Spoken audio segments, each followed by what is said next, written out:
Melalui sabda pada hari ini, Tuhan kita Yesus Kristus menyadarkan murid-muridnya dan sekaligus menyadarkan kita semua sebagai pengikutnya bahwa dalam kehidupan ini ada yang berubah dan ada yang tidak berubah.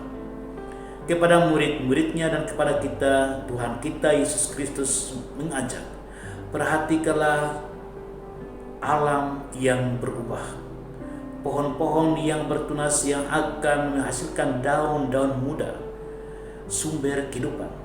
Dan ini akan membawa pada musim yang segar, musim panas, musim orang untuk mengadakan aktivitas. Dan semuanya akan terjadi di mana alam pun bisa berubah, langit dan bumi juga bisa lenyap, tetapi sabda Allah tidak akan lenyap.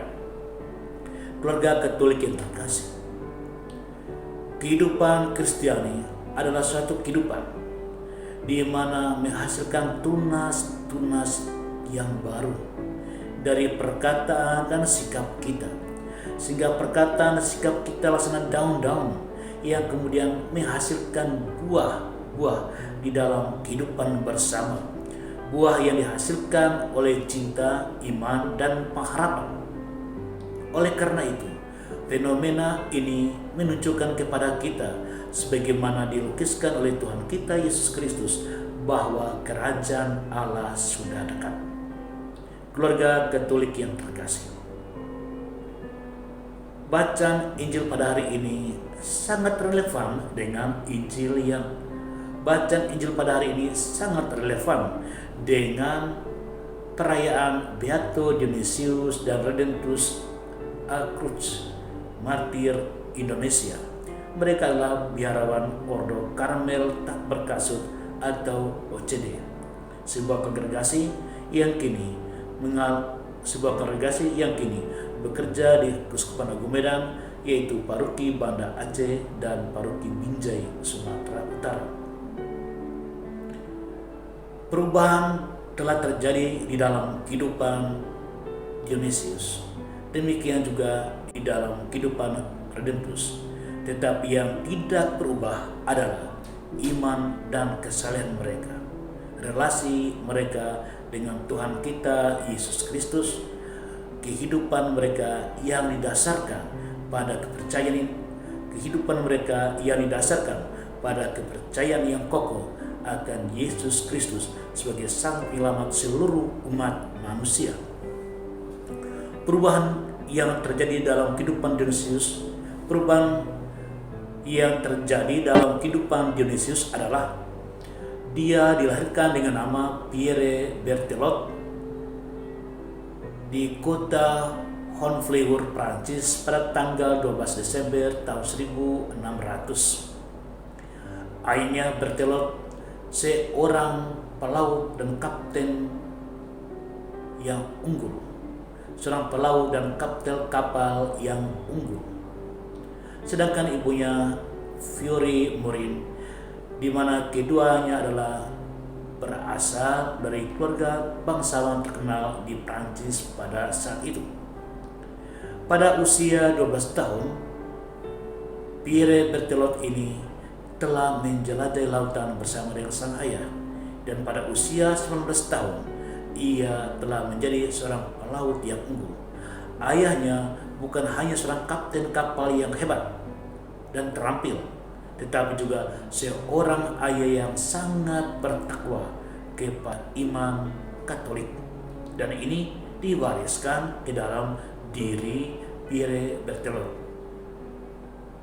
Perubahan terjadi ketika ia masuk biara Karmel, namanya berubah menjadi Dionysius, tetapi iman yang mendalam akan Yesus Kristus tidak berubah, bahkan semakin mendalam dan semakin kuat serta kokoh. Di dalam biara ia bertemu dengan Redemptus Cruz, seorang tentara dalam dinas ketentaraan Portugis. Kita tahu Dionysius sebelum dia masuk biara, dia bekerja pada perusahaan dagang milik Prancis dia bekerja pada perusahaan dagang milik orang Portugis di Goa.